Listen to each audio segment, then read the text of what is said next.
Hey guys, it's Daniel from Valve Tec, and in today's tutorial, I'll be showing you guys how to get transparent view models in Team Fortress 2. Essentially, these transparent view models lower the opacity of your weapon view model, meaning you'll have more visible space on your screen. This is useful for whether you can't play without view models but hate how much space they take up, or you just simply want to be able to see your cool weapons without turning view models completely off, so it's a pretty good middle ground for both situations. It's pretty easy to set up and takes a little time to get ready, so before we get into today's tutorial, if you could first off go follow me on my Twitter at ValveTec_. I'll be posting all kinds of updates and such. Of course, if you do go on to enjoy today's video, please be sure to leave a like and consider subscribing to the channel. Also, after you subscribe, please don't forget to hit that bell so you never miss a notification when I upload a new video. Actually, if you got a notification from this video, comment #NotiGang and I'd like to see who has that bell on. However, without wasting any more of your time, guys, let's get right into the tutorial. Alright, so the first step to getting these view models set up is to locate your custom folder.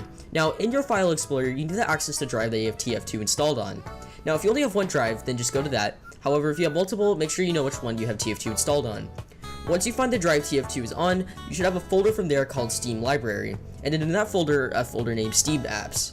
Then head into a folder named Common, and in there should be all your Steam games. From there, locate the Team Fortress 2 folder. Once in there, open up the folder called TF. Now, the TF folder essentially houses all your configs, screenshots, and just all data for TF2.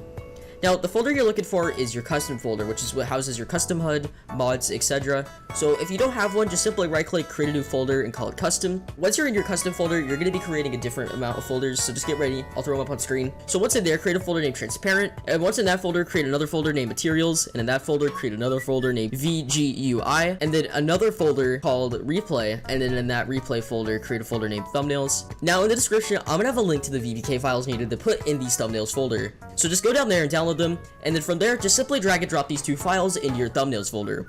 Now, the next step is to locate your hudlayout.res folder.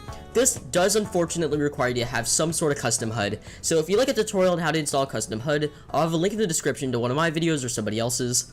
Once you have a custom HUD installed, if you already do, head back to your custom folder and open up your HUD folder. From there, access the scripts folder, and in there should be your hudlayout.res file. I'd recommend Notepad++ to edit this file, but Notepad, just regular old Notepad works also. From there, copy and paste these series of commands after the first line and save the file by hitting Ctrl+S. Link to these commands will be in the description. After that is done, you're going to want to head all the way back to your TF folder and enter your CFG folder.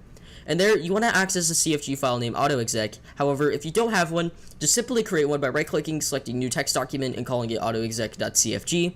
And there, just simply paste these command lines once again, will also be linked in the description. From there, go ahead and launch TF2 and make sure everything is working. Just as a note, if you have HDR enabled, the settings it will not work, so make sure you turn that off. And it will also not work if you're on DirectX level 80 or below, so make sure you're at least somewhere higher than that. Pretty simple tutorial, and that's basically all for today's video. If you did happen to find this tutorial helpful, a like would be much appreciated to let me know that it helped you. Of course, if you have any questions, feel free to ask in the comments, and I'll be sure to try and help you. If you could consider subscribing to the channel, I'd greatly appreciate it. Of course, guys, I'd like to thank you all for watching, and as always, thank you, and have a good day.